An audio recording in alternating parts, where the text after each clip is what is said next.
Welcome to bird media. నేను మీ పవన్ కృష్ణమూర్తి. 21 గంటల క్రితం ఆల్మోస్ట్ టూ డేస్ అయ్యింది. ఏప్రిల్ 1న ఒక న్యూస్ని పాపం జాడా శ్రవణ్ కుమార్ గారి పార్టీ అయినటువంటి జై భీమ్రావ్ భారత్ పార్టీ వాళ్ళు వారి ఫేస్బుక్ వాల్ మీద షేర్ చేసుకున్నారు. ఏంటంటే రఘురామకృష్ణరాజు మీద ఏ చర్యలు తీసుకున్నారో తెలపాలి అంటూ రాష్ట్ర ప్రధాన కార్యదర్శిని ఆదేశించిన రాష్ట్రపతి కార్యాలయం. ఆంధ్రప్రదేశ్ డిప్యూటీ స్పీకర్ రఘురామకృష్ణరాజుకు రాష్ట్రపతి కార్యాలయం షాక్ ఇచ్చింది. డిప్యూటీ స్పీకర్ హోదాలో ప్రతిరోజు ప్రెస్ మీట్లు పెడుతూ రాజకీయాలను, రాజకీయ నాయకులను ఇష్టం వచ్చినట్టు దూషిస్తున్నటువంటి రఘురామకృష్ణరాజుపై తక్షణమే చర్యలు తీసుకోవాలని జేబీపీ రాష్ట్ర ప్రధాన కార్యదర్శి పర్సా సురేష్ కుమార్ గత డిసెంబర్లో ఫిర్యాదు చేశారు రాష్ట్రపతికి. దాని మీద స్పందించి డిసెంబర్ 15న చీఫ్ సెక్రటరీకి ఉత్తర్వులు ఇచ్చారు. చర్యలు తీసుకొని పిటిషనర్కి తెలపండి అని చెప్పని. రాష్ట్రపతి కార్యాలయం ఆదేశించిన రఘురామకృష్ణరాజు మీద ఎటువంటి చర్యలు తీసుకోలేదట రాష్ట్ర ప్రధాన కార్యదర్శి గారు. అందువల్ల మరో ఫిర్యాదు రఘురామకృష్ణరాజు మీద రాష్ట్రపతికి ఫిర్యాదు చేశారు పర్సా సురేష్ అనేటువంటి వ్యక్తి. దేశ అత్యున్నత వ్యవస్థలో ఉన్న రాష్ట్రపతి కార్యాలయం ఆదేశించినప్పటికీ రఘురామకృష్ణరాజుపై ఎటువంటి చర్యలు తీసుకోపోగా కనీసం దాని మీద విచారణ కూడా జరపలేదుట. మరోమారు రాష్ట్రపతికి ఫిర్యాదు చేశారు పర్సా సురేష్ కుమార్. మళ్ళీ స్పందించింది. తక్షణమే విచారణ జరపాలి, రఘురామకృష్ణరాజు మీద తక్షణమే విచారణ జరపాలి అని చెప్పి రాష్ట్ర ప్రధాన కార్యదర్శికి ఆదేశాలు జారీ చేసింది. పట్టించుకోవట్లేదు, రాష్ట్రపతి కార్యాలయం చెప్పినప్పటికీ కూడా పట్టించుకోవట్లేదు అంటూ ఫిర్యాదుదారుడు చెప్పారు. ఇప్పటికీ స్పందించకపోతే ఉత్తర్వుల మీద హైకోర్టును ఆశ్రయిస్తాను అని చెప్పి ఫిర్యాదుదారుడు ఈ సమాచారం. రాజ్యాంగబద్ధ పదవిలో ఉన్న డిప్యూటీ స్పీకర్ ఆ పదవికి కళంకం తెస్తూ ప్రతిరోజు రాజకీయ నాయకుల్ని దూషిస్తూ రాజ్యాంగ స్ఫూర్తికి విఘాతం కలిగిస్తున్నాడంటూ తక్షణమే రాష్ట్ర ప్రధాన కార్యదర్శి విచారణ జరిపి ఒక నిర్ణయం తీసుకోవాల్సిందిగా మరోమారు కోరబోతున్నటువంటి ఫిర్యాదుదారుడు. ఏం చెప్పాలండి దీన్ని? నాకేదో చక్కగా పిట్టక చదివినట్టుంది. చిన్నప్పుడు వికటక మన తెనాలి రామలింగడి కథలు ఉంటాయి సారా, అలా చదివినట్టుంది. జై భీమ్రావ్ భారత్ పార్టీ పెట్టారు. ఏ ఉద్దేశం ఏంటి అనేది తెలిసిందే. అంటే అందుకే టైటిల్లో మనకు పెట్టుకున్నట్టుగా మరి ఆ కుట్రల సంగతి ఏంటి అన్నది చూసారా. రఘురామకృష్ణరాజు మీద ఇప్పుడు టార్గెట్ చేసుకుని ఉన్నారు కదా వీళ్ళు ఆల్రెడీ. ఎందుకు చేశారు, ఎలా చేశారని అందరికీ తెలిసినటువంటి విషయమే, కొత్తగా చెప్పక్కర్లేదు. మరి ఆ లెక్కన ఒకవేళ రాష్ట్రపతి భారత అత్యున్నతమైనటువంటి ప్రథమ పౌరురాలైనటువంటి రాష్ట్రపతి గారి కార్యాలయమే బాబు ఏంటి సంగతి అని చెప్పి అడిగితే దాని మీద చర్యలు తీసుకోవట్లేదు అంటున్నారు. ఎన్నింటి మీద దేశంలో చర్యలు తీసుకున్నారు? ఎందుకంటే రాష్ట్రపతికి రిప్రజెంటేషన్ ఇవ్వడం అనేది కామనే, రాజ్యాంగబద్ధ పదవుల్లో ఉన్న వాళ్ళకి ఇవ్వడం కామను, వాళ్ళు ప్రభుత్వానికి చెప్పడం కామను. ఎంక్వైరీ చేస్తారు, చేసి ఏం తేలకపోతే అక్కడ వదిలేస్తారు, అంతే. సరే, ఒకవేళ ఇప్పుడు ఇదే పాయింట్ అనుకుందామండి.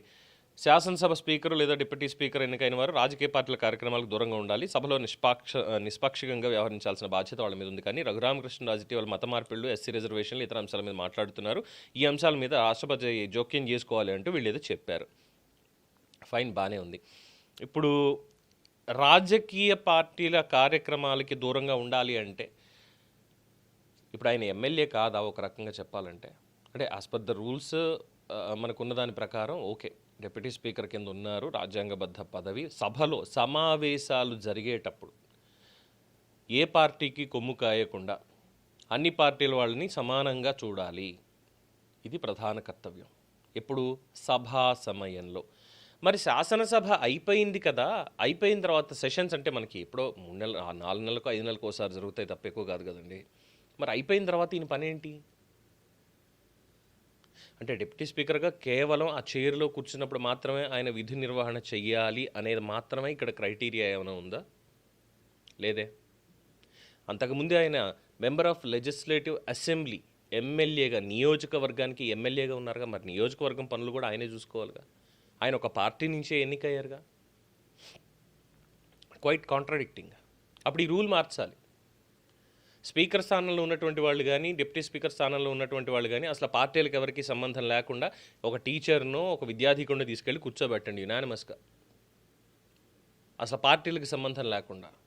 దానికి రాష్ట్రపతి గారి నియామక ప్రక్రియ ఇవి కూడా పెట్టండి. ప్రజల ముందుకు తీసుకురండి, ఇగో ఈ 5 ఉన్నారు, ఈ 5లో ఎవరిని ఎన్నుకుందాం అని చెప్పి పెట్టండి, మేము పెడతాం, సరిపోతుంది. అప్పుడు ఇలాంటి గొడవ ఏది ఉండదు.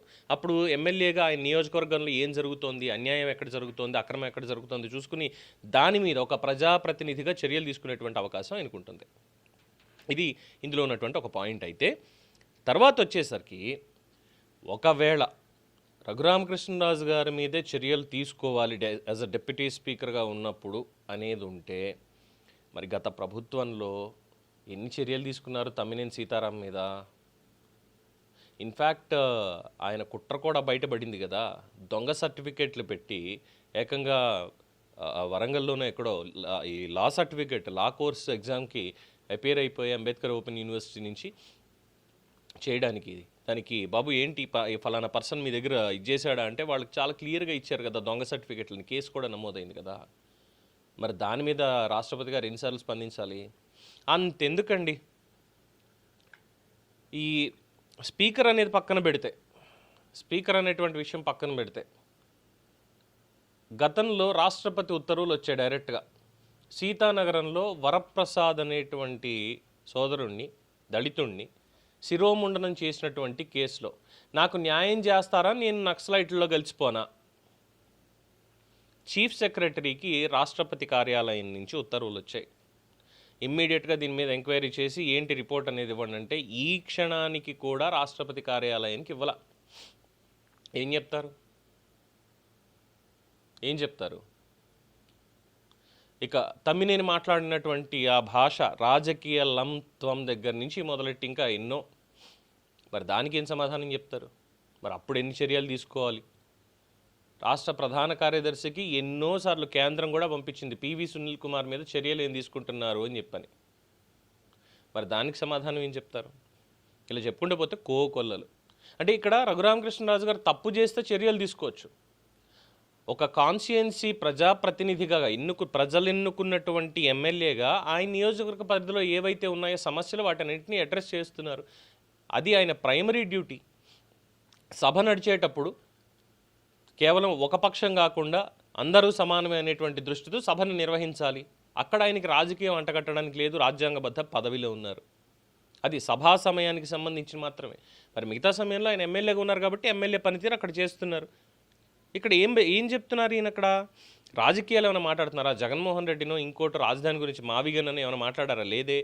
ఆయన నియోజకవర్గంలో అక్రమ మత మార్పిళ్ళు ఎక్కువైపోతున్నాయి, అక్రమంగా ఉన్నటువంటి చర్చిలు అనేక ఉన్నాయి, వాటిని ఖచ్చితంగా తీసేయాల్సిందే అని చెప్పి దాని మీద చెప్తున్నారు. మత మార్పిడి నిరోధక చట్టం అనేది ఉంది కాబట్టి, చాలా కఠినంగా అమలు చేయబడుతోంది అనేక రాష్ట్రాల్లో. కాబట్టి ఈ మత మార్పిడి చేసేటువంటి మాఫియా ఏదైతే ఉందో ఆ మాఫియాని అరికట్టాలి అని ఒక ప్రజాప్రతినిధిగా, ఒక భారతీయ పౌరుడిగా ఆయన చేస్తున్నటువంటి పని. దాంట్లో తప్పు పట్టడానికి రాష్ట్రపతి కార్యాలయం కూడా పెద్ద జోక్యం చేసుకోదు. క్లియర్గా కస్టోడియల్ టార్చర్ చేసిన దానికి అక్కడ రాష్ట్రపతి కార్యాలయం నుంచి ఎటువంటిది లేదు. ఇప్పటికీ కేసు ఇంకా నడుస్తూనే ఉంది. కులాన్ని అడ్డం పెట్టుకుని తప్పించుకుంటున్నారు ఆఫీసర్లు.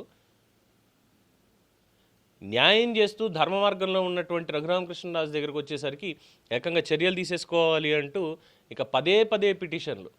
ఈ పిటిషన్లే ఆశ్చర్యంగా ఉన్నాయి, అసలు అంతకుమించి చెప్పడానికి ఏం లేదు. సో ఇన్ని కుట్రలు ఇవన్నీ కూడా జరుగుతున్నాయి వెనకాల. అంటే మాఫియాకి ఇష్టం లేదు. ఆంధ్రప్రదేశ్ రాష్ట్రంలో పూర్తిగా, అంటే భారతదేశ వ్యాప్తంగా మిషన్ చేపట్టారు, ఆంధ్రప్రదేశ్లో ఇంకా ఎక్కువ. ఎందుకంటే మనకి ఉంది కదా సంస్కృతి సాంప్రదాయం అనేటువంటిది. ఇవన్నీ కూడా తీసేయాలి, ఈ ఆలయాలన్నీ కూడా ఉండకూడదు, మొత్తం అంతా క్రైస్తవంతో నిండిపోవాలి, లేదు ఇంకో దాంతో నిండిపోవాలి అనేటువంటి ఒక తాపత్రయం. అది వాళ్ళకి ఎప్పటికీ జరగదు. చాప కింద నీరులో వెళ్తున్నాం అనుకున్న చట్ట పరిధిలో ఇలాంటి చర్యలు తీసుకొని ఖచ్చితంగా వాటిని ఆపి తీరుతారు. సో చూద్దాం రాష్ట్రపతి గారికి సంబంధించి ఈ ఉత్తర్వుల మీద చీఫ్ సెక్రటరీ ఏ విధంగా స్పందిస్తారు, రఘురామకృష్ణరాజు గారు ఏ విధంగా స్పందిస్తారు అనేది, అలాగే పిటిషనర్లకి ఏ సమాధానం వెళ్తుంది అనేది లెట్స్ వెయిట్ అండ్ సీ. దీని మీద మీ అభిప్రాయం తెలియచేయండి. చూస్తూనే ఉండండి ది బర్డ్ మీడియా.